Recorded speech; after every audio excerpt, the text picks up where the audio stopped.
Isunod natin kaagad sa ating pong panayam ang isa po sa mga miyembro ng House Prosecution Panel, si Representative Bel Zamora. Magandang araw ho sa inyo, Representative Zamora, ma'am, si Bombo Genesis at Bombo Ever po ito. Welcome sa Bombo Radio Philippines, sa Bombo Network News. Hi, good morning po sa inyong lahat. Thank you so much for joining us. Good morning, magandang araw ho sa inyo. Tayo po ay napapakinggan at napapanood sa ating 32 stations nationwide, Ma'am Bel. Unahin ko po yung observation po ninyo kahapon. Ang unang umusyon po ng prosecution na ipa-arraign si VP Sara in absentia ay dinenay ng Senate Impeachment Court. Are you considering this as a setback, ma'am?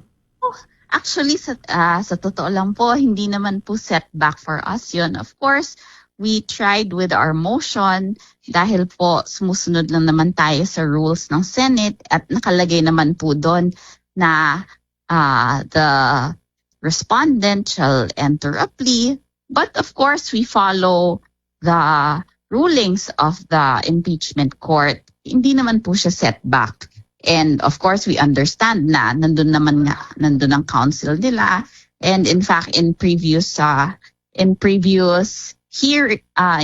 impeachment cases, I think hindi din expressly kasi nagkaroon ng arraignment or paghayag ng plea ng respondent. So hindi naman po to setback para sa amin.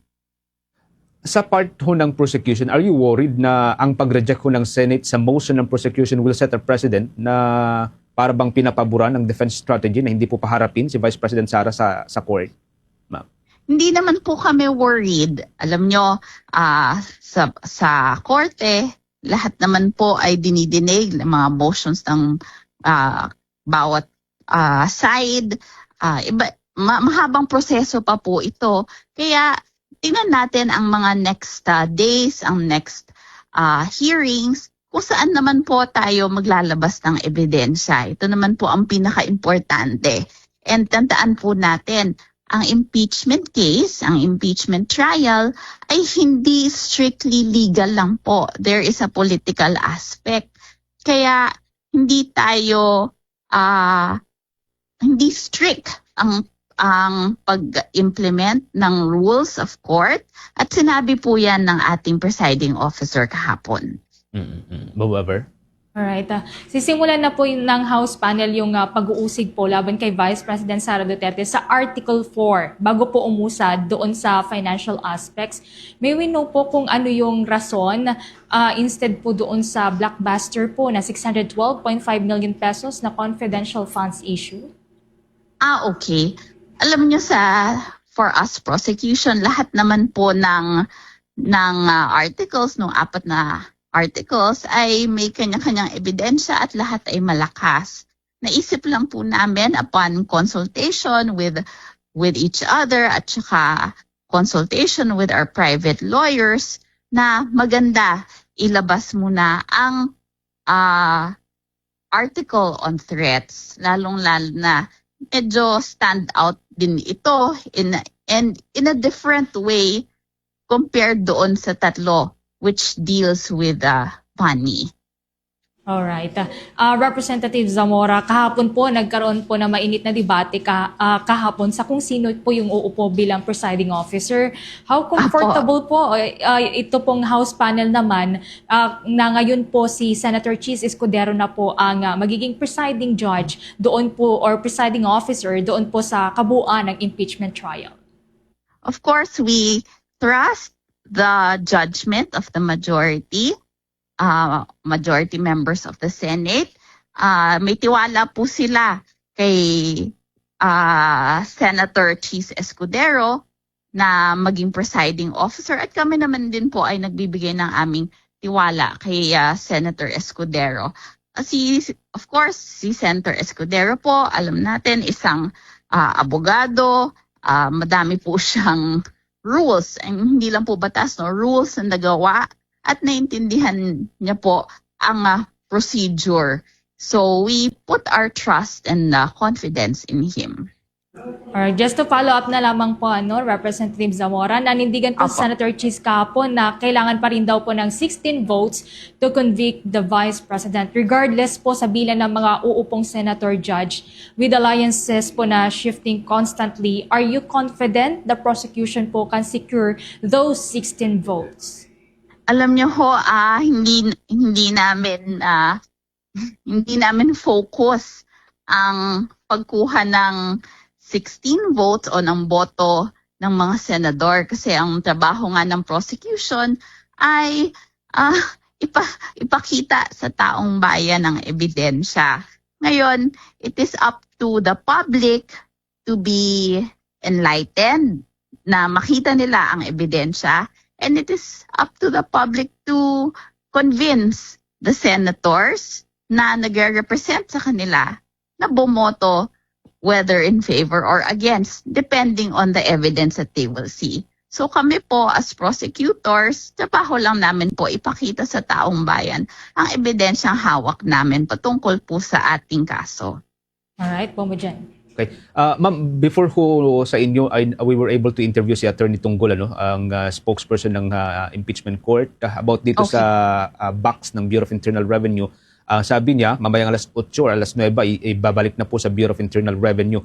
Ngayon, ang tanong ko is this, sa part po ng prosecution, anong tingin ho ninyo dito? Is this just a matter of procedural housekeeping or will this slow down yung momentum ho ng prosecution panel para ho dun sa financial aspect ng kaso? Oh, I don't think, and maski ibang prosecutors, we do not think na this will slow down our case po. There are other means by which we can get more evidence. Madami pong hawak na ebidensya ang prosecution patungkol po sa yung unexplained wealth, sa confidential funds, sa bribery, yung mga money-related, financial-related cases. And hindi lang naman itong BIR box na ito. Naintindihan po naman natin kung bakit ginawa ng ating presiding officer yon. And again, meron naman pong ibang recourse ang parties in relation to the contents of the BIR box. Okay. Sa pag-usad po ng trial, Representative Zamora, ma'am, kahapon nakita na ho natin yung initial na banggaan sa pagitan po ng prosecution panel at ng defense panel. Will we see more of this sa mga susunod na mga araw? Lalo ho kapag ipresenta mo yung mga ebidensya na ay mga testigo? Natural naman po sa isang kaso na magbabanggaan ng mga abogado, ang mga partido. Kaya expected po natin yan. And I hope na makita naman po ng ating public na ang trabaho namin ay hindi mag-judge o mag-decide nitong kasong ito.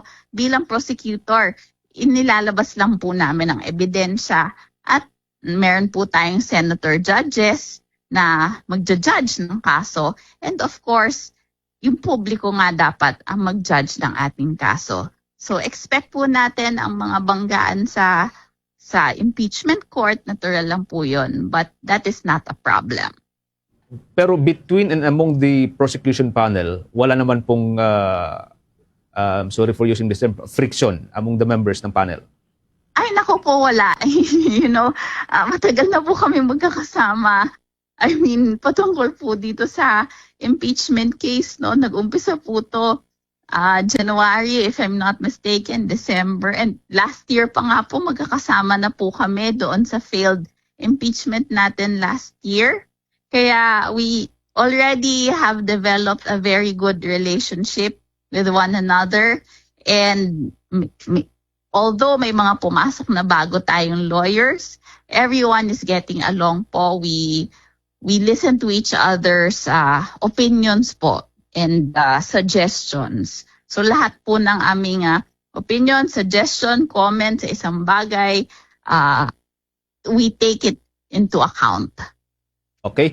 Thank you for joining us, Representative Zamora, ma'am. Hanggang sa mga susunod na kayo po ay makausap sa Bombo Radio Philippines. Ingat-ingat po kayo. Okay. Maraming salamat po sa inyong lahat. Bye-bye po. Thank you so much. Si Representative Bel Zamora, mga kabumbo, isa po sa mga miyembro ng House Prosecution Panel. For the most trusted source of news and information, visit our website at www.bomboradio.com. Follow us on Bombo Radio mobile app, Facebook, YouTube, TikTok, and X, formerly Twitter. Like, share, and stay connected. Anytime, anywhere.